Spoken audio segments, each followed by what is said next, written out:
Stay with Kinshuk platform से आपका पुनः स्वागत है।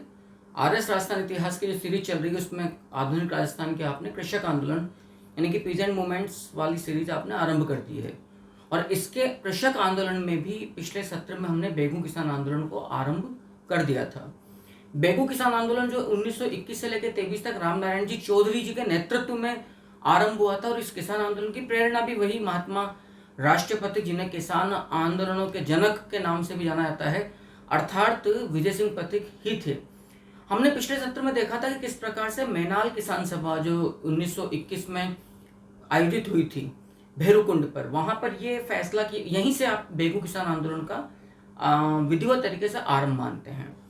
ये फैसला हुआ था इस मैनाल किसान सभा में कि बेगू किसान पंचायत का एक प्रतिनिधि मंडल अजमेर जाएगा और विजय सिंह पथिक साहब से जाकर मुलाकात करेगा। याद रखिएगा इस बात को, विजय सिंह पथिक साहब से जाकर मुलाकात करेगा और विजय सिंह पथिक के दिशा निर्देश पर फिर रामनारायण चौधरी जी को भेजा गया कहाँ, बेगू में, और विधिवत तरीके से बिल्कुल कहना चाहिए योजनाबद्ध तरीके से बेगू किसान आंदोलन को आरंभ किया गया।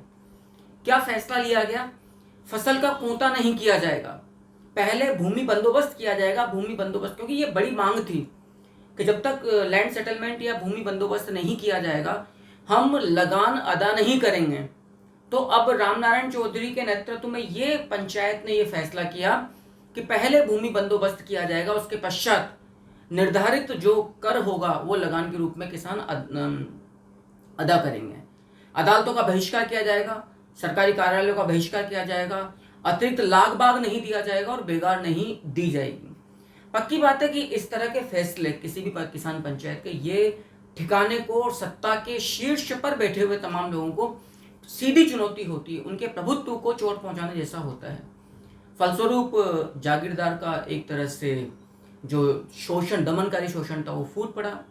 वही शुरुआत हुई जो बिजोलिया के अंदर हुई थी। देखिएगा इस बेगू किसान आंदोलन का केंद्र कौन सा गांव था? हम बेगू किसान आंदोलन की बात कर रहे हैं, मैं बात अपनी आगे बढ़ाता हूँ, याद रखिएगा। बेगू किसान आंदोलन का केंद्र बेहद इंपॉर्टेंट तथ्य है, याद रखना। बेगू किसान आंदोलन का केंद्र था रायता गांव।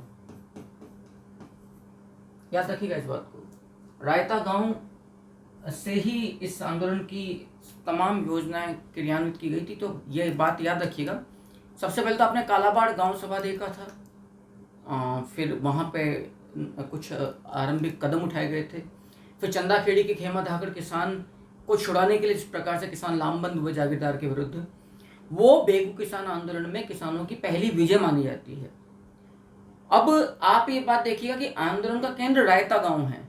चूंकि मैंने अभी कहा कि मैनाल किसान सभा के निर्णय के पश्चात विजय सिंह पथिक जी के नेतृत्व के निर्देश पर रामनारायण चौधरी को भेजा गया कहाँ, बेगू में।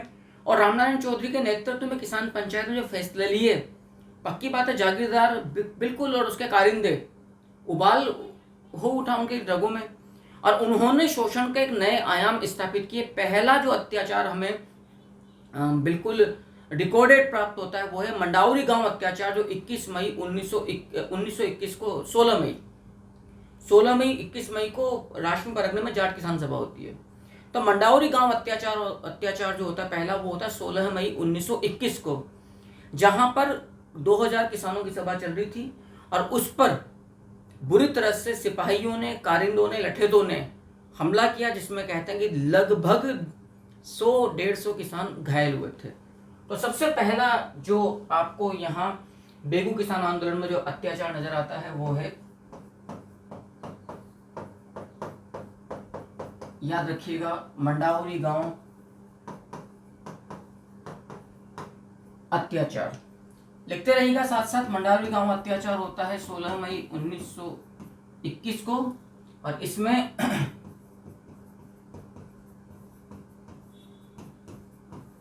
किसान सभा पर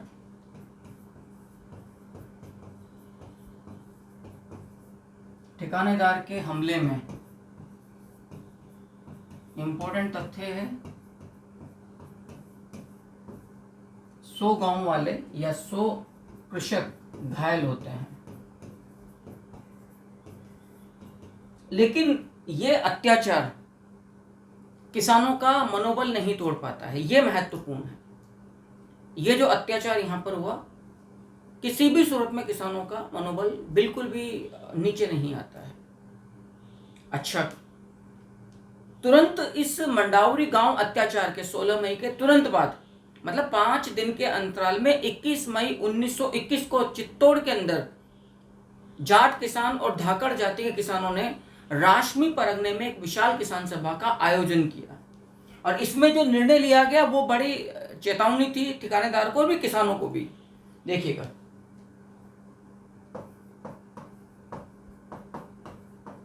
राशमी परगना किसान सभा, ये 5 दिन बाद होता है। राशमी परगना किसान सभा 21 मई 1921 को कहां पर? राशमी गांव, जिला चित्तौड़। क्लियर? उपस्थित किसान में याद रखना, जाट जाति एवं धाकड़ जाति के जो यहाँ किसान थे वो यहाँ पर उपस्थित होते हैं। एक बार आप तुरंत इस चीज को ठीक से देख लीजिएगा। ये यहाँ पर उपस्थित होते हैं और देखो प्रमुख निर्णय क्या लिए जाते हैं इस किसान सभा में, ये सबसे अधिक महत्वपूर्ण है। क्योंकि मैंने कहा कि यहाँ पर जाट किसान भी उपस्थित होते हैं और धाकड़ किसान भी उपस्थित होते हैं। राशमी परगने की जो किसान सभा होती है 21 मई को, इसमें कहा गया है कि यदि बिना सेटलमेंट के, बिना, क्योंकि ये बात को याद रखना, मैं यहाँ पर इंपॉर्टेंट फैक्टर के रूप में आपके सामने इंगित कर देता हूं। बेगू किसान आंदोलन की प्रमुख मांग,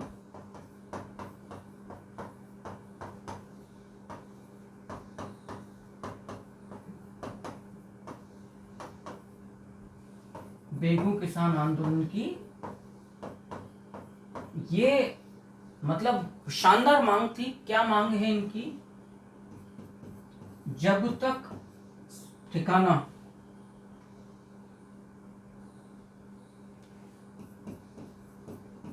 जब तक सरकार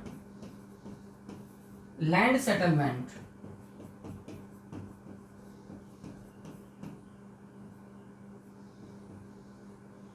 अर्थात भूमि बंदोबस्त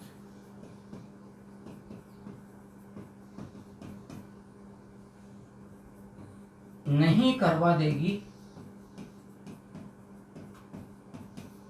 तब तक कर अदायगी नहीं की जाएगी।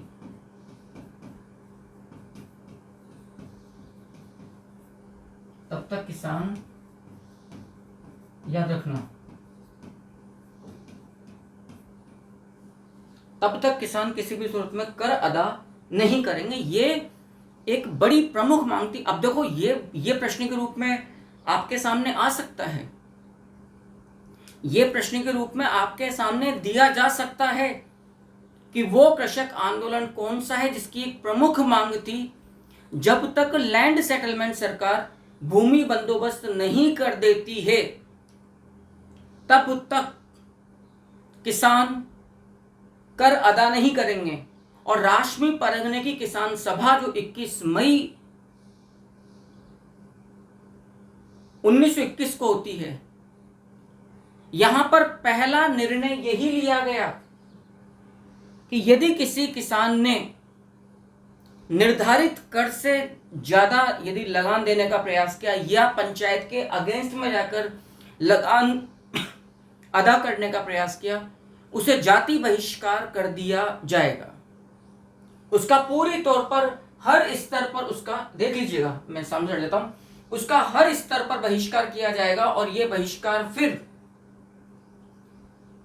फिर समाज और जाति के प्रत्येक स्तर पर होगा। तो यहां पर मंडावरी गांव अत्याचार 16 मई 1921 को हो रहा है और यहां 21 मई 1921 को हो रहा है, जिसमें किसान एकता पर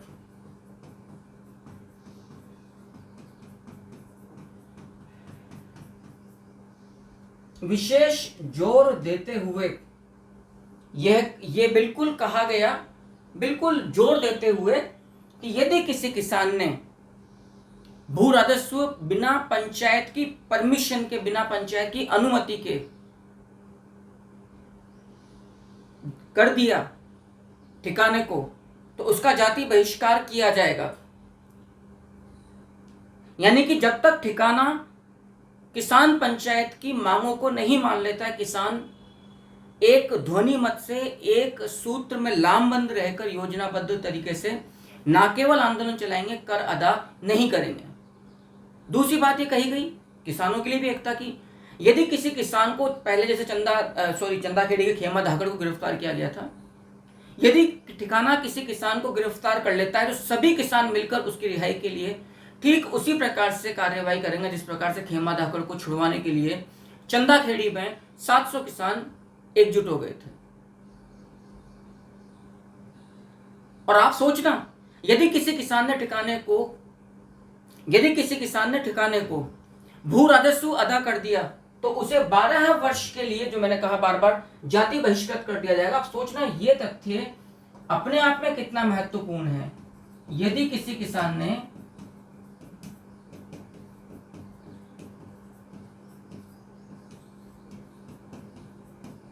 ठिकाने को बिना पंचायत की जानकारी के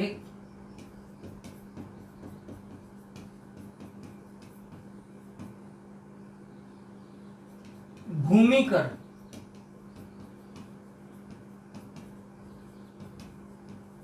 अदा कर दिया तो उसे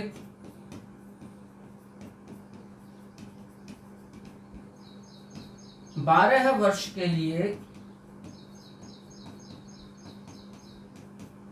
जाति बहिष्कृत कर दिया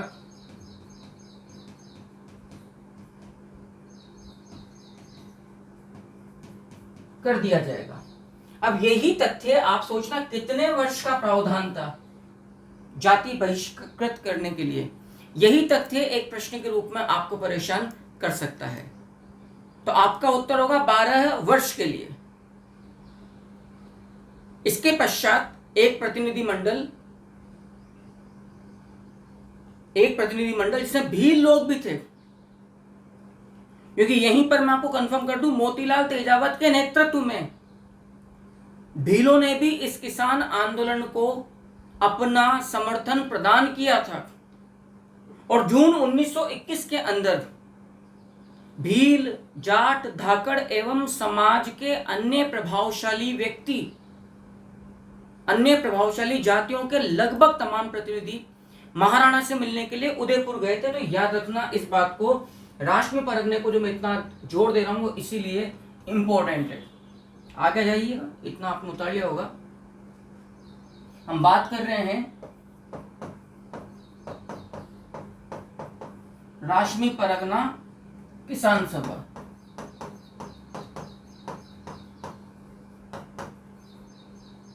राष्ट्रीय परगना किसान सभा, अब क्या है साहब ये राष्ट्रीय परगना किसान सभा? दोबारा देख लीजिएगा, 21 मई 1921 सबसे बड़ा प्रावधान, दोबारा बोल देता हूं मैं, नियम विरुद्ध,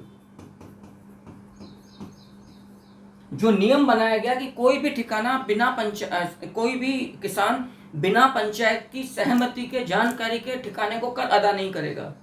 नियम विरुद्ध जाने वाले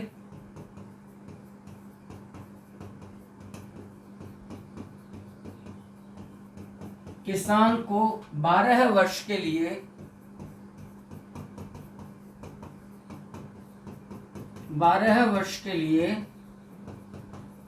याद रखिएगा, 12 वर्ष के लिए जाति बहिष्कृत कर दिया जाएगा। बहुत आराम से समझ लीजिएगा, जाति बहिष्कृत कर ही दिया जाएगा, एक बात। दूसरी बात, इंपॉर्टेंट तथ्य मैं दे रहा हूं, इसी राष्ट्रीय परगना जाट किसान सभा में मोतीलाल तेजावत के नेतृत्व में भीलों ने भी अपना समर्थन बेगू किसान पंचायत को प्रदान किया। तो प्रश्न आ सकता है कि मोतीलाल तेजावत के नेतृत्व में भीलों ने बेगू किसान आंदोलन को अपना समर्थन किस संगठन के कार्यक्रम के दौरान प्रदान किया। आई थिंक आप लोग अब मेरी बात को समझ गए होंगे। फिर ये जून 1921 में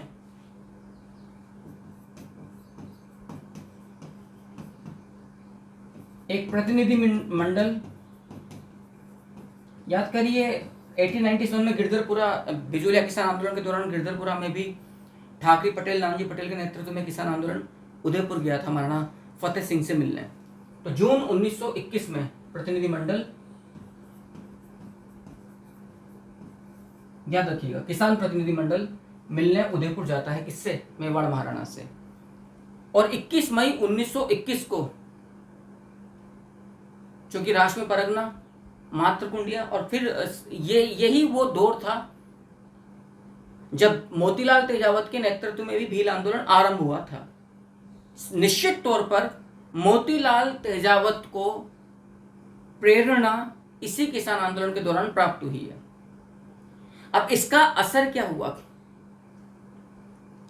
इसका असर कि एक तरफ सारे किसान लामबंद हो गए, जिन्हें नेतृत्व प्रदान किया जा रहा है विजय सिंह पथिक के निर्देश पर रामनारायण चौधरी, मोतीलाल तेजावत का समर्थन मिल गया, जाट हो गए, धाकड़ हो गए। और अब प्रतिनिधि मंडल मिलने मेवाड़ महाराणा से चला गया। रावत अनूप सिंह जो ठाकुर था, उसको यहां निश्चित तौर पर यह एहसास हो गया कि अब जो होगा वो कुठाराघात होगा। अतः मेवाड़ के संपूर्ण इतिहास में पहली बार ठिकानेदार एवं किसानों के मध्य एक स्थायी प्रभावी समझौता होता है। और यह निश्चित तौर पर एक प्रभावशाली जीत थी, जो 2 फरवरी 1922 को पारसोली गांव के अंदर होता है, और वही एजीजी हॉलैंड की मध्यस्थता से। याद करिए, इसी दौर में बिजोलिया किसान आंदोलन के दौरान भी एजीजी हॉलैंड बिजोलिया पहुंचा था। याद करिए, जब अभी 2 सत्र पहले हमने पढ़ा है, 2 एपिसोड पहले ही बिजोलिया किसान आंदोलन। तो याद रखिएगा, पारसोली किसान समझौता अब यहां पर होता है।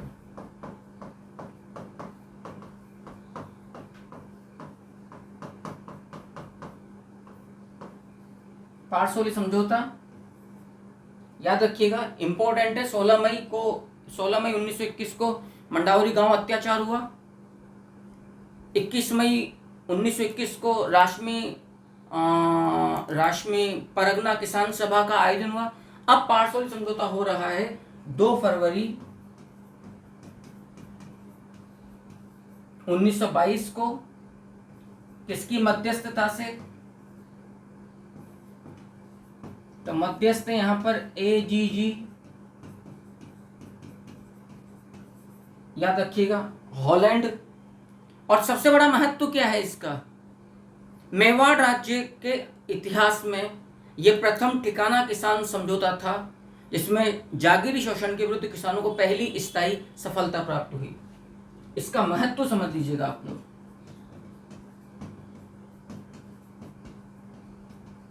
मेवाड़ के संपूर्ण इतिहास का प्रथम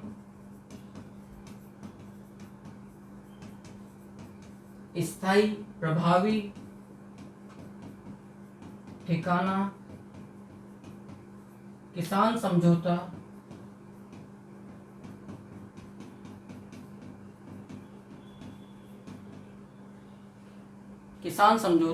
जिसमें याद रखना, जागीरी शोषण के,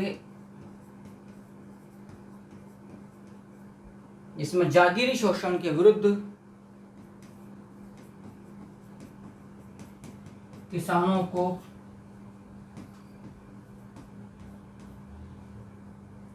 को प्रथम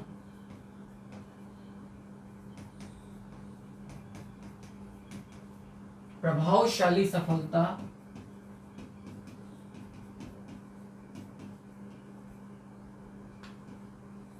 प्राप्त हुई। याद रखिएगा, ये सबसे बड़ा, यदि नीचे की लाइन स्क्रीन आउट हो रही है, मैंने बोल दिया है, आप लोगों ने सुन लिया होगा, आप लोग उतार लीजिएगा।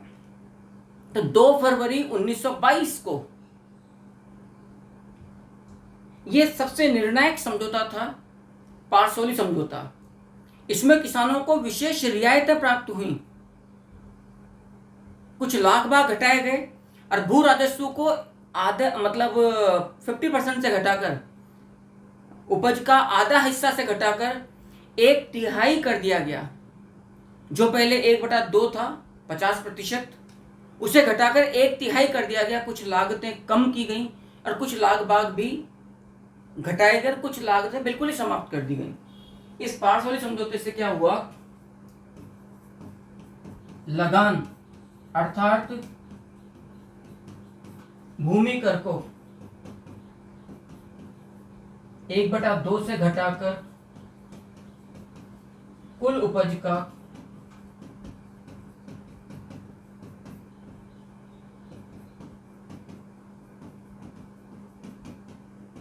1/3 हिस्सा कर दिया गया। एक तो ये प्रभावशाली कदम हुआ, याद रखना। दूसरा प्रभावशाली कदम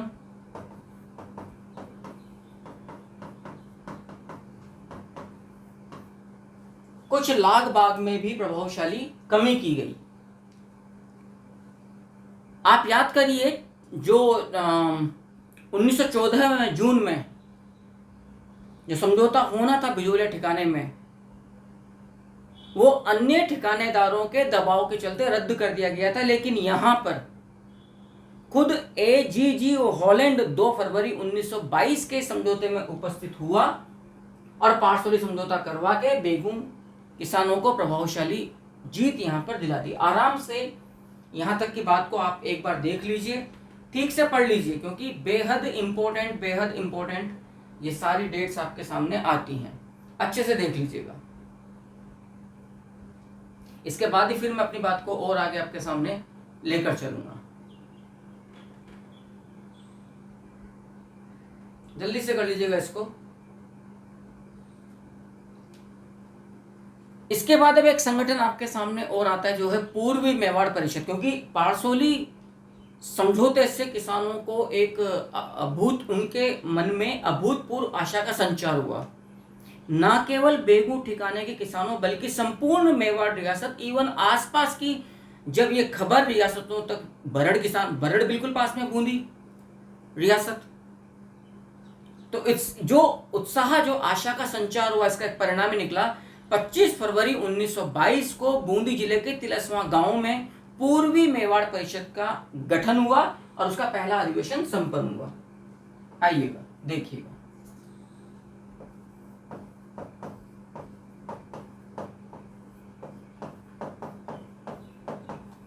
पूर्वी मेवाड़ परिषद, सारी बात को आप ढंग से समझ लीजिएगा। पूर्वी मेवाड़ परिषद का गठन हुआ 25 फरवरी 1922 ईस्वी को। 23 दिन बाद 2 फरवरी 1922 को तो पारसोली समझौता हो ही रहा है और इसकी अध्यक्षता करी गोकुला धाकड़ ने। यहां कुल 15,000 किसान उस जमाने में उपस्थित हुए थे, जिनमें 10,000 पुरुष थे और 5,000 स्त्रियां थीं। 5 फरवरी 1922 को तिलस्वा गांव बूंदी में अध्यक्षता की गई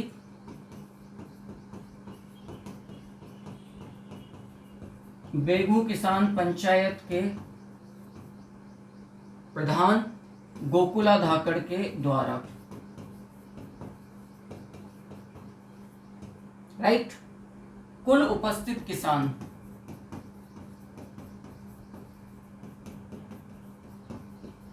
इस पूर्वी मेवाड़ परिषद की सभा में कुल उपस्थित किसान हैं यहाँ पर 15,000। इन 15,000 में याद रखिएगा 10,000 तो यहाँ पर पुरुष किसान हैं और 5,000 यहाँ पर स्त्रियां हैं उनके परिवारों की। ये बहुत बड़ी, मेरे हिसाब से बहुत बड़ी, it's a very huge number of peasants in contemporary time. समकाल में सबसे बड़ी बात थी। और मुख्य वक्ता कौन थे? राजस्थान सेवा संघ के सचिव राम नारायण जी चौधरी।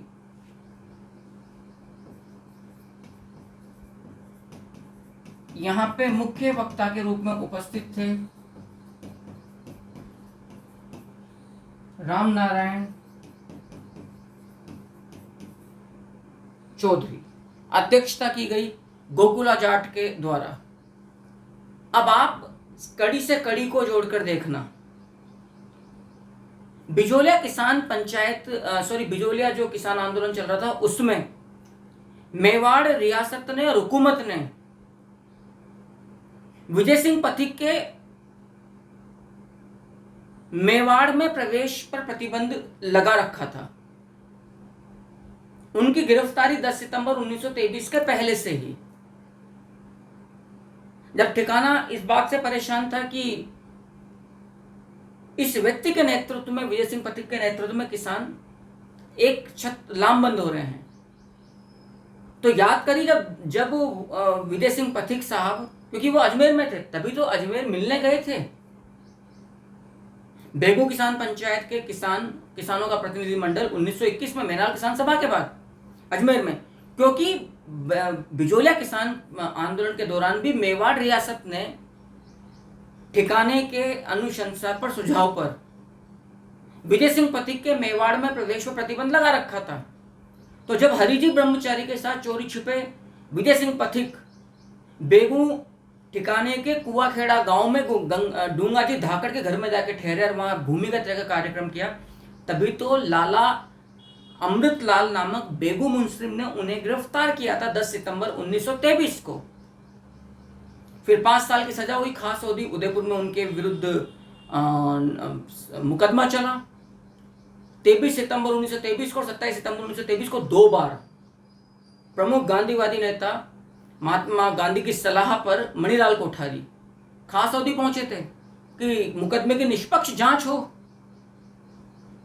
तो जो पूर्वी मेवाड़ परिषद का पहला अधिवेशन 25 फरवरी 1922 को तिलस्वा गांव बूंदी में हुआ, वहां ये निर्णय लिया गया कि हम विजय सिंह पथिक जो महात्मा है, जो राष्ट्रीय पथिक है, जो किसान आंदोलनों के जनक हैं, जिनके मेवाड़ में प्रवेश पर प्रतिबंध लगा रखा, उसका विरोध करते हैं।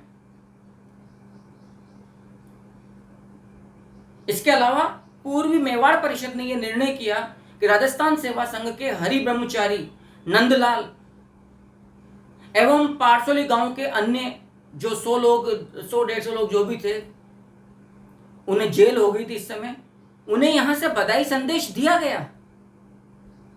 और ये यहां पर फैसला किया गया कि जिन लोगों को जेल हुई है वो जेल नहीं, तीर्थ यात्रा करने गए हैं, और हम किसान संपूर्ण राजस्थान की प्रजा की तरफ से उनका अभिनंदन करते हैं। और इन्हीं कार्यकर्ताओं के बलिदान की बदौलत इस राज्य की जनता का उद्धार होगा। यहीं से तो जेल जाना एक राजनेता के लिए तीर्थाटन हो गया था। आजकल भी वो चला आ रहा है, लेकिन पहले लोग देश के लिए आते थे, अब खुद के स्वार्थ के लिए, भ्रष्टाचार के लिए आते हैं। यही वजह है। तो इस पूर्वी मेवाड़ परिषद के इस तिलस्वा गांव अधिवेशन में जो 25 फरवरी 1922 को हो रहा है,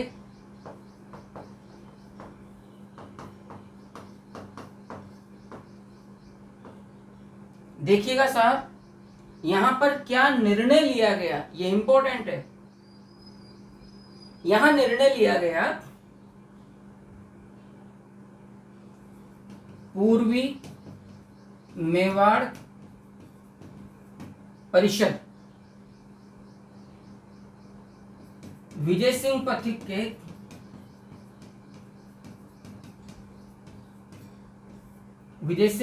के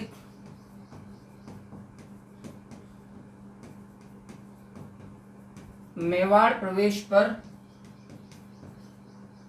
प्रवेश प्रतिबंध का विरोध करती है एवं इस प्रतिबंध को हटाने की मांग हुकूमत से करती है।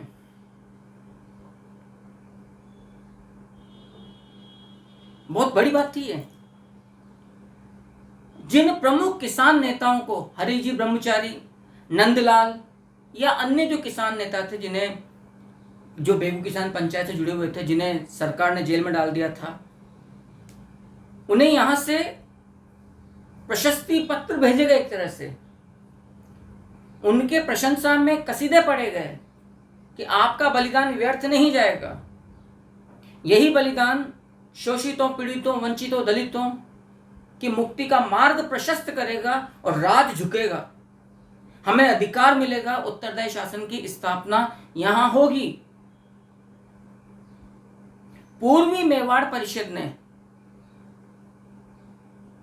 एक प्रस्ताव पारित किया कि मेवाड़ की असीम महान गौरवशाली परंपराएं रही हैं और ये देशभक्त लोग हैं, अतः हम मेवाड़ महाराणा फतेह सिंह से अनुरोध करते हैं कि कृपया वे अपने शासन में ब्रिटिश शासन को हस्तक्षेप ना करने दें। अर्थात पूर्वी मेवाड़ परिषद ने महाराणा फतेह सिंह के शासनाधिकारों में ब्रिटिश हस्तक्षेप का विरोध किया। याद करिए, एजीजी हॉलैंड ने क्या निर्णय लिया था कि Mewar Maharana Fateh Singh is not capable to handle the Bijolia peasant movements. इसीलिए उन्होंने महाराज कुमार भूपाल सिंह को सत्ताधिकार बना दिया था। याद करिए, इसीलिए मैं कहता हूं डॉट टू डॉट जुड़ता है। मेरी पूरी टीचिंग एक सीरीज वाइज है। पिछले सेशन से यदि आपने नहीं देखे, यहां दिक्कत आएगी। यदि आप एक एक बारीक से एक एक चीज को ढंग से इस व्याख्यान माला को सुनते जा रहे हैं तो बिल्कुल हिस्ट्री बर्थडे केक जैसी या रसमलाई जैसी, बालूशाही जैसी आपके सामने हो जाएगी। मानो शांत, शीतल, ठंडी जो लस्सी होती है, वैसा मजा इस टीचिंग में, बिल्कुल मक्खन जैसा। लेकिन आपको हर एपिसोड को series by series, episode by episode पढ़ना पड़ेगा।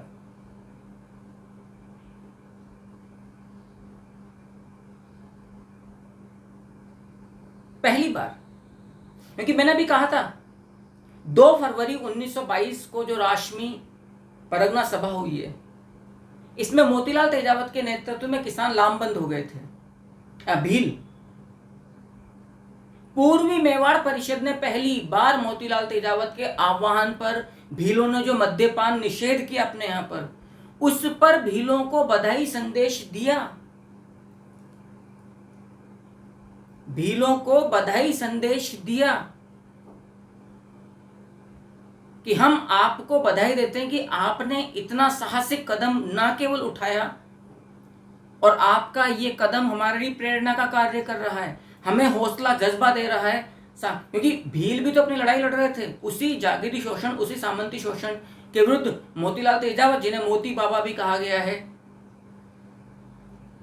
मेवाड़ का गांधी भी कहा गया है, बाबूजी कहा गया है, आदिवासियों एवं भीलों का मसीहा कहा गया है, मोतीलाल तेजावत को बोला गया है। तो अब आप यहां पर इस बात को समझ सकते हैं कि बेगू किसान आंदोलन कदम दर कदम किस प्रकार से ठोस निर्णय की तरफ आगे बढ़ते जा रहे हैं। क्योंकि पथिक के आह्वान पर, पथिक के दिशा निर्देश पर रामनारायण चौधरी बेगू पहुंचे, और जो कुआखेड़ा गांव थे, उस कुआखेड़ा गांव के, एक तथ्य में गलत बता गया हूं, मुझे माफ करना, सॉरी, यस, एक त्रुटि संशोधन कर लेना भैया। पिछले सत्र से लेकर अब तक मैं तथ्य को गलत बताता आ रहा हूं, मैं क्षमा चाहता हूं। असल में जो कुआखेड़ा गांव था वो बेगू ठिकाने में नहीं था। कुआखेड़ा गांव भैंसरोडगढ़,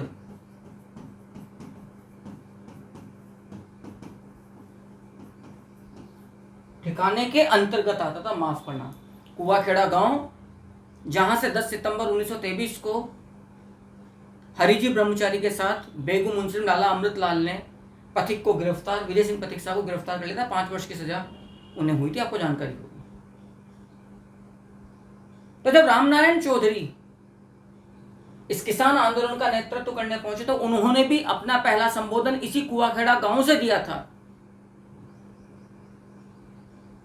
और कुआखेड़ा गांव के संबोधन के पश्चात ही रामनारायण चौधरी को गिरफ्तार कर लिया गया और 6 अगस्त 1922 को 6 अगस्त 1922 को जहाजपुर हाकिम की अदालत में भेजकर उन पर मुकदमा लगा दिया गया। यानी कि बेगू किसान आंदोलन को एक तरह से दंत और नख विहीन करने का हुकूमत ने पूरा प्रयास किया।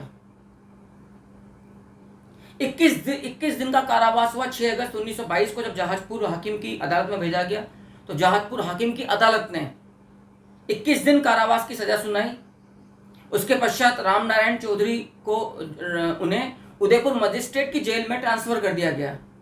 ये आंदोलन को भटकाने के कार्यक्रम थे ब्रिटिश हुकूमत और जो रियासती शासन था उसके वजह से, ताकि किसान दिशाहीन हो जाएं और नेतृत्व से उनका विश्वास उठता चला जाए। आपको सुनकर आश्चर्य होगा, रामनारायण चौधरी पर राजद्रोह का मुकदमा चलाया गया उदयपुर मजिस्ट्रेट की जेल में। लेकिन आश्चर्यजनक तौर पर मेवाड़ महाराणा फतेह सिंह का जो एक कोर जो एक तरह का ऑर्गेनाइजेशन था, अदालत थी, महेंद्र राज सभा, उसने बड़े आश्चर्यजनक तरीके से कदम उठाते हुए उदयपुर मजिस्ट्रेट जिसका मतलब कोई व्यक्ति विश्वास नहीं कर सकता था, क्योंकि हुकूमत और राजा तो चाहता ही था कि यह नेतृत्व कभी उभर नहीं पाए, किसानों को नेतृत्व नहीं मिल पाए। लेकिन संभवतः जिस प्रकार से मेवाड़ महाराणा फतेह सिंह की प्रशंसा में गीत गाए पूर्वी मेवाड़ परिषद के मंच से रामनारायण चौधरी ने कि हम मेवाड़ महाराणा फतेह सिंह की राष्ट्रभक्ति पर उनको बधाई देते हैं, हम गौरवान्वित फील करते हैं कि हम मेवाड़ के निवासी हैं और विरोध करते हैं कि ब्रिटिश शासन जो हस्तक्षेप कर रहा है फतेह सिंह जी के शासन में वो गलत है। संभवतः इसीलिए उदयपुर मजिस्ट्रेट की अदालत ने जब रामनारायण चौधरी पर राजद्रोह का मुकदमा चलाया तो मेवाड़ महाराणा फतेह सिंह की निजी अदालत अर्थात महेंद्र राज सभा ने उसको खारिज कर दिया एवं 23 फरवरी 1923 को रामनारायण चौधरी को रिहा कर दिया। आगे क्या हुआ? क्या रामनारायण चौधरी कैपेबल रहे? क्या किसानों को दिशा निर्देश मिला? क्या विजय सिंह पति को मजबूरी में यहां पर आना पड़ा, या रामनारायण चौधरी जी को दोबारा गिरफ्तार कर लिया गया? क्या बेगू किसान पंचायत में किसान आंदोलित होकर अपनी मांग को मनवाने में सक्षम रहे? इन सब बातों को जानने के लिए इंतजार कीजिए नेक्स्ट सेशन का, जिसके अंदर मैं तमाम नई बातों का खुलासा करूंगा हिस्ट्री विद किंशुक प्लेटफॉर्म से। तब तक के लिए